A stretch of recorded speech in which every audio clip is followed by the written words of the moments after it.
Welcome to the Call Dad podcast with your host, Call Dad CEO and visionary Matt Pozda. And this week's guest, Call Dad's Customer Experience Manager, Amy Grant. All right, awesome. So, Miss Amy Grant, why don't you kick it off with telling us who you are, what you do? Well, I am the Customer Experience Manager here at Call Dad. Awesome. Yep. How long have you been in that role? I have been in this role, so I started out as the assistant manager, came on in October with the company, and not too long after that, ended up managing the call center altogether. Yeah, so you got here right after we did the rebrand, right? Literally, I believe 32 days to the date is Not what that I you were counted. counting. Well, because I got here at such a pivotal time. Yeah. Like, everything was... like, what's going on around here? There's blue, there's salmon. So I had to kind of learn where I was jumping in so I could help and talk to customers about what happened. Yeah. What'd you think about that dynamic? Had you been, because you've been in customer service for a while now, have you been involved in material changes like that where you're have a confused customer base maybe? Not to that extent. Yeah. Because we have such a broad customer base, hair flip, because we got so many people out there that have been loyal to the company for so long. One of my very first tasks when I got here was really helping the call center to understand how to explain it to people, and that we're the same people, same great company, just kind of giving people that confidence and trying to get that buy-in from people on the brand change. But no, never experienced anything like that. Yeah. I mean, the good news collectively for our histories, we've done a lot of acquisitions. So at least we've got some memory of different names and all that. But then to do it on top of somebody twice is like, hey, no, don't worry, we're Sky. We're the same as whoever your previous company is. And then a few months later, we're like, oh, nope, now we're Call Dad. And trying to, again, give them that confidence that we know what we're doing. This all kind of makes sense. Yeah. And it's a little weird right now, but moving forward, this will all, I promise, make sense. But I think because whoever we've been in the past, we've done a really good job with customer retention. Yeah. I think that our customers are just more inclined to kind of give us that benefit of the doubt and see what we're doing. And I think it's been welcome. Yeah. Okay, so you came October, pure chaos. Yeah. Everyone was trying to navigate the biggest change that we've gone through in our history. CSR supervisor at the time? Okay. And then when did you decide that maybe we had some sanity to the chaos and that you wanted to progress a little further up the chain? Well, first of all, I don't think any of us are quite normal here at Call Dad, and that's why I fit in. There's nothing. You're saying really, I'm not normal? You're not.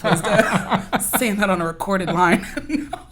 But seriously, I think because we're all pretty... I don't think anybody's shocked by that statement, by the way. I don't think anyone's shocked by this statement that no one here is normal. Like, it's pretty much like okay, we'll take that, So I think for that reason, I blended in well. Yeah. We all kind of have our own quirky personality, so it didn't take long before I realized I can fit in here and try and help and be an asset and see what the team needs. It didn't take very long at all. It's funny. So Matt and I were looking at a disc analysis just earlier this morning, and one of the comment was, does not do well in a frantic and chaotic environment. And I was like, well, I mean, we're a little crazy, but we're fun. Like, I don't know if we'd be frantic. I mean, it just depends on the day. Yeah. And then outside of the day, it depends on the hour. Like, 9 a.m. looks a lot different than 3 p.m. And you just kind of got to be ready for that and ready to ride the wave. And I think that people that can pivot quickly and who kind of let things roll a little bit and understand that things are changing quickly, I think those are the people that thrive the best. Yeah.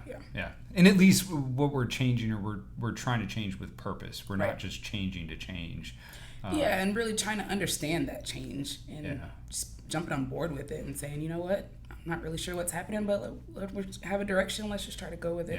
Yeah. Do you feel, I mean, you've worked at a number of places, and I'm not trying to make this a Call Dad ad, but obviously we're talking to Call Dad employees. Yes. What your perspective on openness to communication, like our ability to foster communication, or as you've seen things that you've wanted to change, or things that have been important, do you feel like you've had that ability here to voice? I genuinely do. Yeah. I really do, especially when you have, and again, this is not a gimmick at all. I'm just simply answering the question honestly. But when you come from other companies who may be afraid to listen to that communication, like not necessarily just, I don't want to hear it, but they're afraid of it because once you hear it, you either have to change it or defend why you want to keep it the same. Yeah. And our company doesn't really have that fear. Yeah. So you start at a different level than you would in other places. Yeah. I think that's what made me feel the most comfortable. It's just everything's not just a hard no right then and there. We have thoughts, we have banter, we have conversation and flow between departments and each other. And I think as long as you're willing to put yourself out there a little bit and not be afraid if you don't get your way on everything, there may be a method to why we do it the way we do it, and just being open to that feedback, I think it's really helpful. I think that's what is important, or at least for me, is trying to make sure that we're all marching in the same direction. Yeah. I've been wrong so many times Same. in decisions that I think I've gotten comfortable with, like, people challenging different. It's like, let's figure out a best way. It's like, but some people still let that ego go so strong that it's like my way or the highway. So. Yeah. And I don't think you're gonna really thrive well here anywhere if that's the case. Yeah. Because it has to be an open flow. And you also, what I've found the most helpful too is really leaning on the people who've been here before me. And again, understanding the why behind a lot of things, that helps me to navigate things that I might not agree with or something I may not implement. The why behind it really matters a lot. Yeah. So yeah. Makes it easy to just stay the course. So you talked about that being, and I want to get back into how you got into customer service in the first place. But before that, you mentioned at some places hesitant to bring things up. Were you that way when you first, like, what made you finally become more comfortable? And I'm sure that you're probably still reserved on certain things, but what made you start to feel comfortable that this is a place where you can voice things and find channels to voice things? And well, the truth is, in my position where it's kind of like mid-level management, you kind of walk this line where my job is to implement what is best for the company. Yeah. And then on the other side, I have a team of people under me who look to me to be their voice and to advocate for what's best for them and to shed light on their day-to-day and the things that they see. So you walk this line where it's like, I need for you guys to understand where leadership is coming from. And then I also need to be the person that goes in and says, hey, I don't think we're seeing this side of the CSR role and kind of what they're dealing with. And I take a lot of pride in that. Yeah. And I think because my team is so important to me, like, I love them so much. Not playing favorites, but they're just you're passionate. I love them. Like, they're just such a solid group, and the willingness to always jump in and help. It's something I really haven't seen a lot. I love the energy that you've brought to this department, by the way. They're awesome. It makes me so happy. Yeah, like they deserve it. They are such a solid group, and they care about the customers in a way that is refreshing. Like, they care that things are taken care of with people. They build rapport and they make friends on the phones, and you don't see that a lot. And so when you have that type of team, you really take pride in leading them and making sure that their voices are heard and making sure that they understand what we're trying to do and where they fit into that. So it made me a lot more comfortable. And look, I think mid-management is one of the hardest things to do, because you described, you didn't say it that way, but you're sandwiched, right? Because you've got to manage up, but you've also got to manage down. And I think where the most people fail in mid-management is by not prying into understanding the why, and then communicating directive from that why, as opposed to saying, this is what we have to do it this way because I said so, or because they said so, Agreed. or because, and it's like this weird balance because you've got to you got to take the perspective from below you, which you've been there, we've all been there. Like it is important, it is valid. Correct. We've all been in that position, and then you got to take the perspective from above, which you're like, I kind of get what they're saying a little bit. It's like you got to find a way to merge them, so it's a very difficult position to be in. So it is, but it's an important one, and I think that with Call Dad, we are really pouring a lot into mid-level management, and that's something I've seen from the very start. That we meet on a regular basis, always given the space to say this is working, this is not working, or just as a manager, I need a little help here. I don't really know how to navigate that. So just having that comfort level and that support system it's helpful. Yeah, I'm glad you said that. All right, so customer service. When did you get into customer service? How long you been in it? Customer service. I've always been in customer service. Even that's like one of those who's in sales type thing, right? Always been in customer service, and I mean, I started as like a server bartender years ago, like college days, and hoping to open restaurants in the area and training service staff there. So I've always had a hand in the front lines and coaching the people who serve the front lines. So that's always kind of been my niche. And then even after I got out of restaurants, just for more work-life balance, I went straight into call centers. And I think I did that because I knew that I would miss people. Not being face-to-face in restaurants, it's so busy. You get your regulars. Even in fine dining, you've got people that'll come sit with you every Friday just because it's you. And I knew I would miss that. So I'm like, how can I still work with people but not be in the hustle and bustle in call centers? So I ended up on the phones, and then from there, did you like it out of the gate?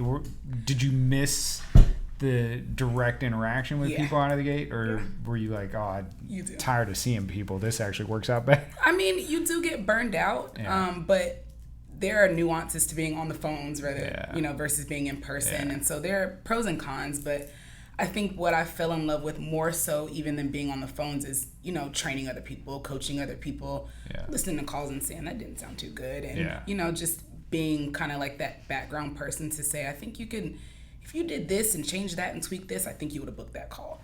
So the coaching aspect is something I really missed from service and just getting people ready to be successful. So I think that's what got me into management. So did you take the restaurant job originally just out of necessity for work, or did you pick the restaurant career because you like being around people and you saw that as customer service? Like, did you have that thought process? No, I didn't make that connection. It was more like, I'm in school, I've got a young kid, I need odd hours. And at the time when you're living in like campus living, you don't really need to pay rent and stuff like that, but I needed money, and I did have a child in college too, so it was more so keeping steady cash flow and the fact that I had classes during the day, so I could go into work at 5 p.m., work till midnight, and do it all over again. So it was just the lifestyle back then. It's such a different age. I'm saying back then. Hey, I turned 40 this year, so I'm turning 35 right behind you. Yes. My wife is older than me, so now I've lost the ability to make fun of her for being in her 40s, which is a huge hit. You shouldn't have been That's doing a that bigger anyway. hit to my ego than me being 40. I can't believe you were doing that anyway. She allowed that? We only get a little sliver of fun that we can poke at our lives, and that was the only one I had. Now it's gone. It's over. All right, so you got in restaurant, you recognized that, then made the switch to the phone. When did you decide that this is a path that I'm comfortable with for an extended period of time? Was it you just kind of felt like, okay, I can deal with not looking at people in the face, or was there? I think you just kind of keep going. Like one day you're on the phone, and then someone puts an opportunity in front of you and says, I've got this many CSRs. Do you think you can manage them? These are our KPIs. Do you think you can help us to get there? And I kind of take the challenge, and then I succeeded with it. I was able to meet metrics and really focus on employee retention. That's always been my thing. I really like to work alongside of people for as long as possible.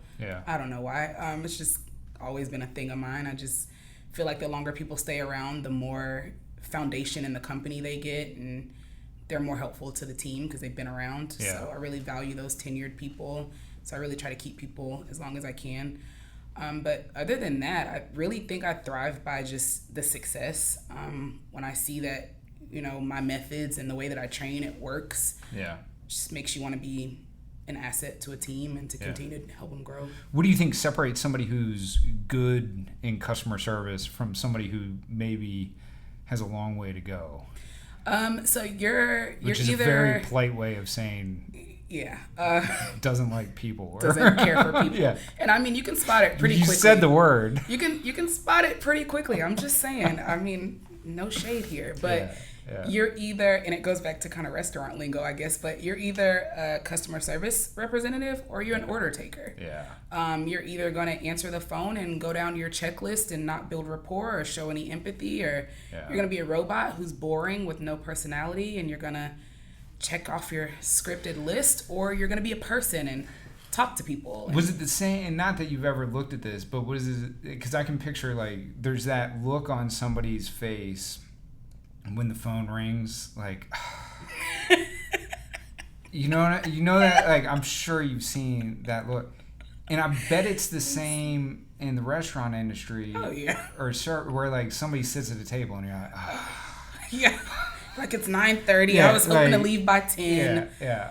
And you're in the back. I can't believe they sat them. Yeah, and I'm just kind of telling them, I'm like, listen, you've got other things you can do while they eat. You can do your side work, your cleaning, and just a different perspective. I try to offer a different perspective. Yeah. But you've picked up on that. Oh yeah, quickly. Do you pick up on that today? Like, somebody who's new at the process, you can tell when that phone rings how they react.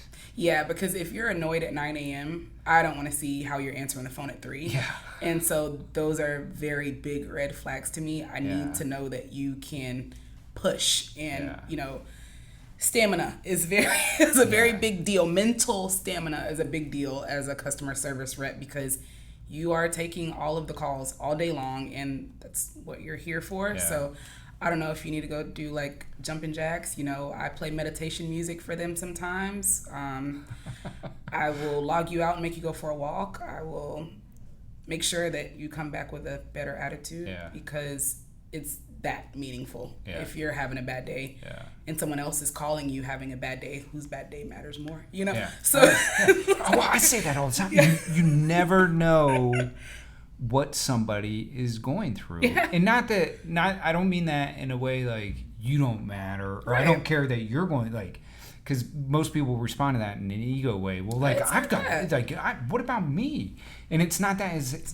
You got to realize that somebody just got in a fight with their spouse, somebody just got fired, and they're looking for the first person to unload. Correct. Yeah. And it's like, is it their fault? And here at Call Dad, they don't have AC. Correct. So I'm just thinking, like hot.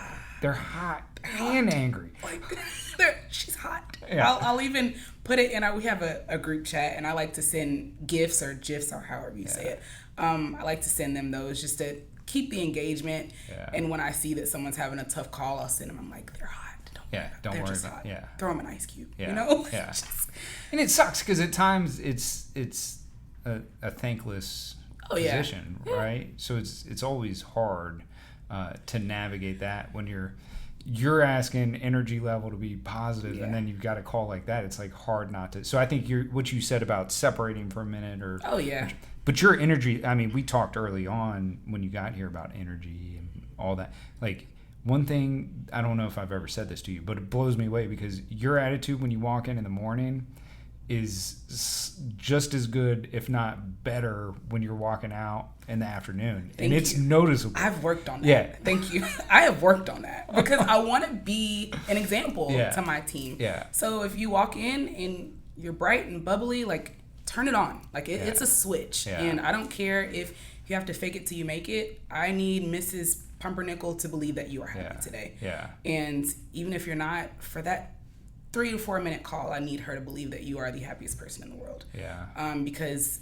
if she's sitting without AC and she's calling us for help, she deserves someone to be pleasant and kind to her. Yeah. So I think that energy levels. I think that's why I focus so much on it, just their morale, how they're feeling. Yeah. And sometimes it's like, Amy, why do you care about how they're feeling? I care because they're the front lines and I need them to be on. Yeah. So plus, so much of that first experience impacts what they see when the tech gets to the door. Yes. Because their impression of what type of service they're going to get is the tone of it comes from the phone.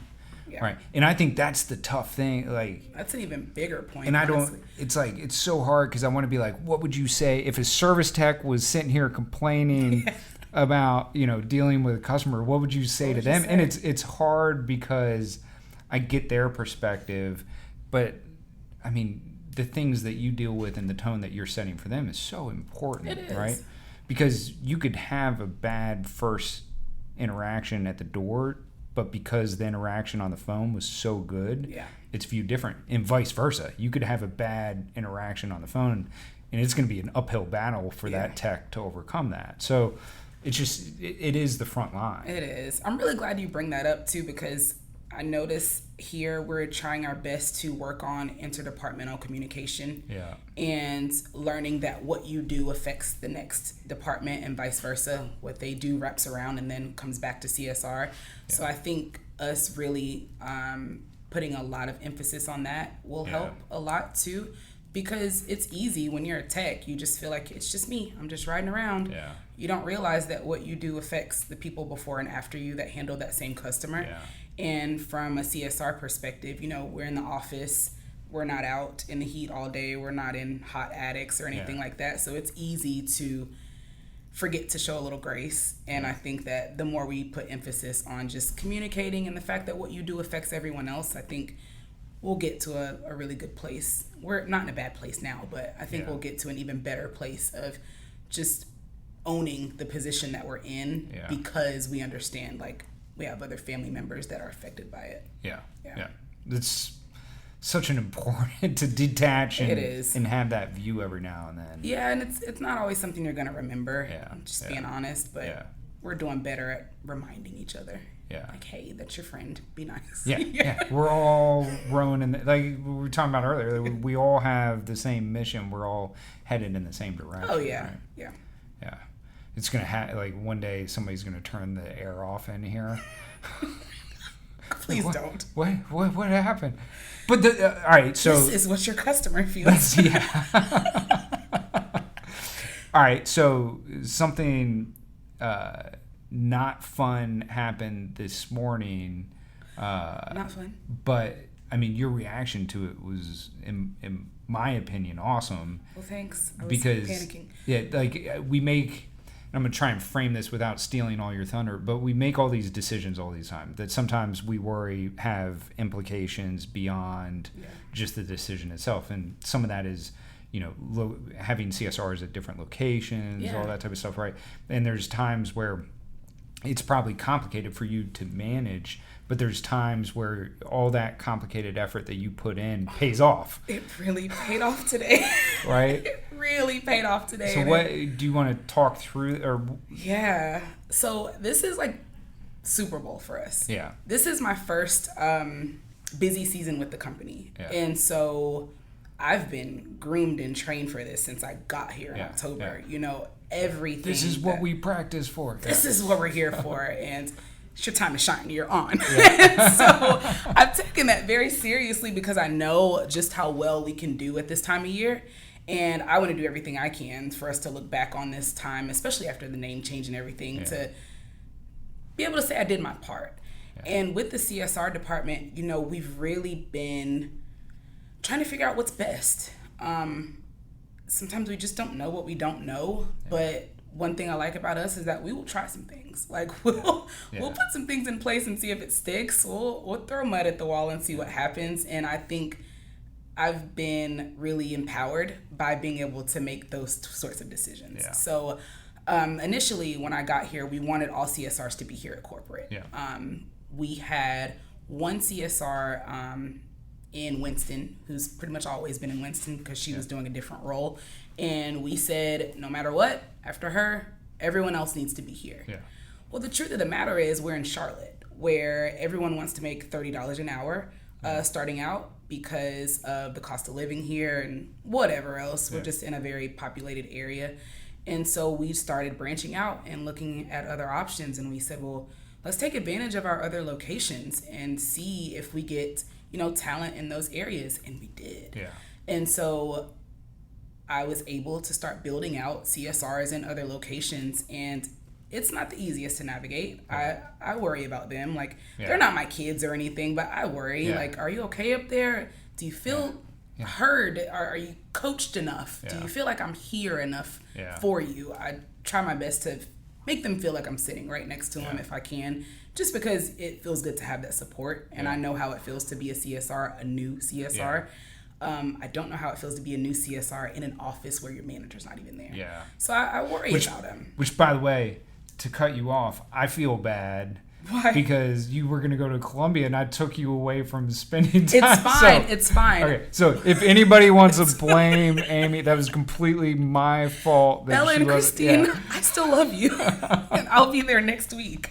I'm really sorry. Well, the other good part about that is I'm able to build rapport with people that I wouldn't in these other locations. Yeah. Myself and Matt Niger, we may not have crossed paths as much, but because I've got 2 CSRs in his office, he and I talk frequently because he's my helper there. He's helping to get them office space and, you talk about that cross-departmental communication. It's happening. So power went out at corporate this morning, and the first emotion you feel when the power goes out and phones are busy. I mean, I was on a live call when the power went out, so I know it's busy. There's no question. Is it busy? Or like, can we take a couple minutes and deal with this? No, I knew that it was busy. Which, by the way, nobody, you know why it went out? Did I tell you why it went out? Squirrel? Yeah, I was going to say nobody can tell Katie. It's so weird because we have a squirrel. Do you guys know we have a squirrel? We own a squirrel here at Call. We don't own a squirrel. We do. It just showed up. She's our squirrel. And I mean, we've had her for weeks. We've had her for months now.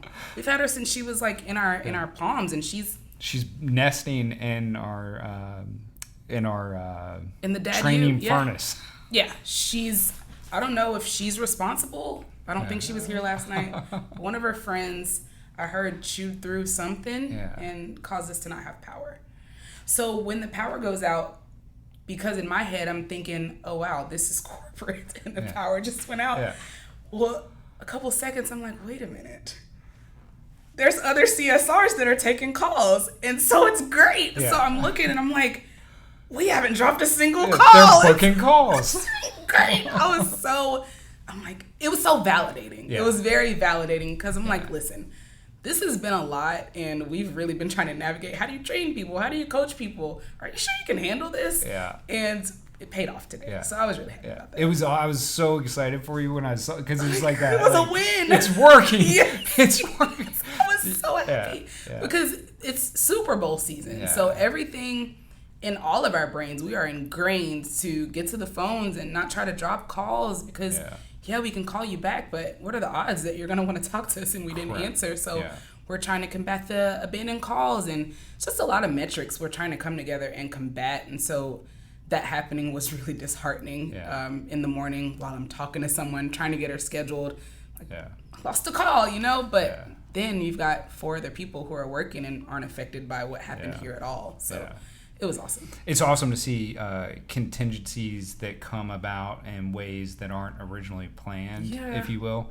But we start to notice things that work out, and it continues to further the culture, and it's good development long term and all that. And then something like that just sneaks in there, and you're like, okay, this validates, it validates what I'm doing and where I'm going. It's working. We're doing things.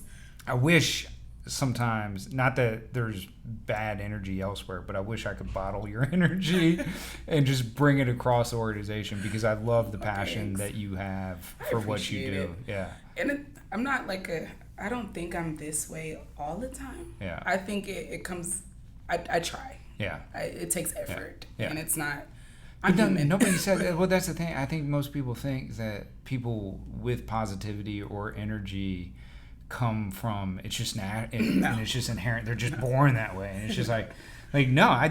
my energy comes from just being passionate. I've found what I'm passionate about and the direction that I'm going, and that's what drives me. I get to and that's do what, it every correct. day. Yeah. And I'm hoping that the people that are under me will see that, and that I make my job look fun, so that one day they'll want to do it and grow and prosper in different ways.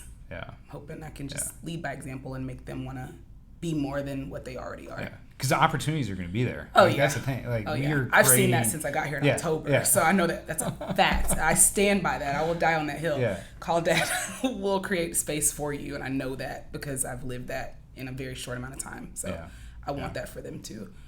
Yeah. Well, we are more than lucky to have you as part of the team. Thanks. So, appreciate you guys. I appreciate you taking the time to sit down. Anything you want to add or general comment on or anything? I'd like to thank my mom, the academy, and all of the CSRs here at Call Dad. Yeah. Is this where the band starts playing, the academy? I was hoping there's some music that was gonna come. Let me ask, what is one thing, now that you've thanked us and we can cut the recording in case your answer here is not good? I'm just joking about it. Snip, snip. What, to you, seeing the organization, seeing the amount of change, the short time that you've been here, like, what excites you the most and what gives you the biggest concern? Or what do you see as like, we've got to fix this? That's hard. You don't have to have what some. am I if you have nothing, that'd be most excited about? This is very vague, but I'm the most excited about our growth. Yeah. We are growing at a crazy rate. And that makes me really excited for the opportunities that are going to come for me and all my buddies and all the CSR agents. We have a really good pool of talent, and I always get excited for what someone's going to do next. So I look at like my LM buddies and I'm like, I wonder what you're going to be doing in the next couple of years. Like, you've got some talent, buddy. Like, you meet your even technicians, you meet them and you're like, I hope you stick around. You're going to go far. Like, I always wonder, like, how far is this person going to push it with the company? So I like to watch people go from one point to another. I like to watch growth. The thing that scares me, is that what you said? Yeah, whatever word. Is that the you question? want to use. Yeah. Oh. Because obviously the amount of growth and the amount of opportunity we're creating, like, all right, I'll put it in context, right?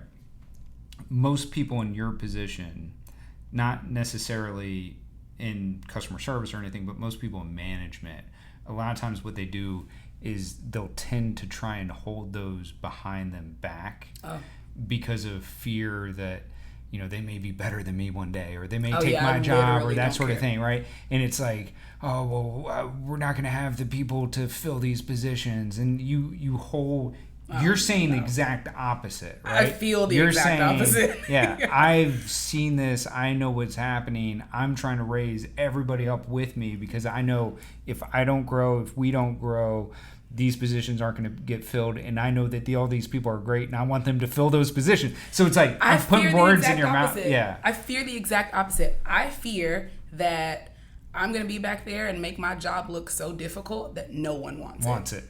That they say, you know what, I'll just be a CSR. You go through a lot. Yeah. You know, that I don't make it look fun enough, that I don't invoke enough change, that I don't step up and advocate for them in a way that makes them feel like they could do the same someday. Yeah. So you're right. It's the exact opposite. I hope that they are all aiming for some sort of leadership position, and if not leadership, you know, something that is fulfilling to them. And I hope that they look at me as a manager who encourage them to be more and do more, because that's what I require from them. Yeah.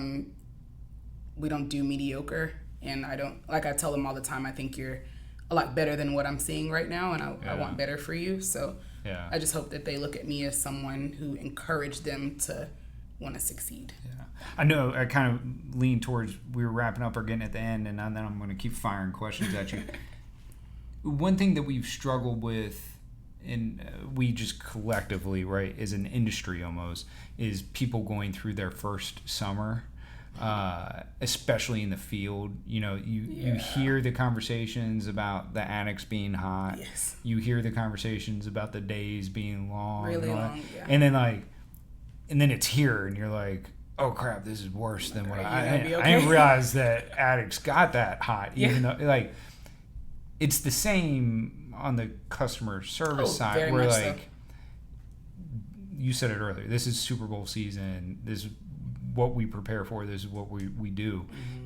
But sometimes you're not prepared for how much that phone is ringing off the hook. You know, you used to be able to get a break in between, and now it's constant. So have you seen that same in the customer service department? Very much where so. people are like, I can't believe it's actually like this. Oh, yeah. Yeah. Yeah, I let people have their meltdowns, and you one call at a time. Yeah. It's just a lot of bringing it back to reality. Like, that was one call, may not have been the best call, just get on to the next one.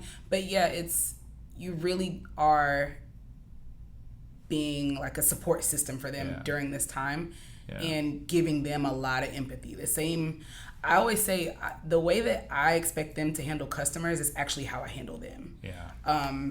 Do you need anything? What can I do for you? Is there something I can help you with? Do you need a break? Can I log in while you log out so you can finish this task? It's being there for them and letting them know, I know what you're going through. And I know that was a tough call. Even taking the call from them sometimes, like, she's about to crack, let me take that call. You know, it's more about, you know, the same support I'm asking them to give the customers during this season.